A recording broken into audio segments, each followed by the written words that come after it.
Почитувани, Кочо Андјушев ја злоупотребува својата положба во власта на секој можен начин.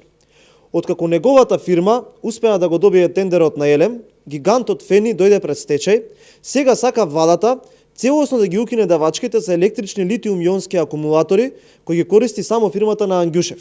Електрични ионски акумулатори ги користи само фирмата Брако, која е во собственост на Кочо Андјушев и која овие батерии треба да ги вгради во моторни возила за специјална намена чистење на улици и патишта со електричен погон. Брако треба да произведе 35 вакви возила во вредност од 2 милиони евра. Со ова, личното богатство на Андјушев дополнително ќе се зголеми на сметка на буџетот кој сите граѓани го полнат.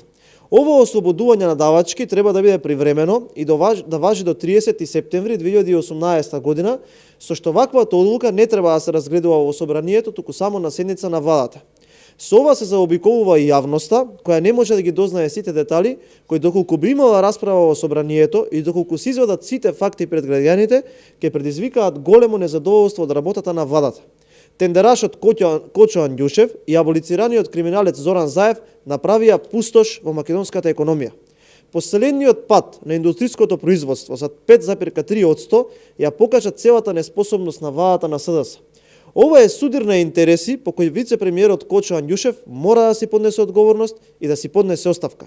На 15 октомври гласачите ќе ја казнат ваквата злоупотреба на власта на СДС. Ви благодарам.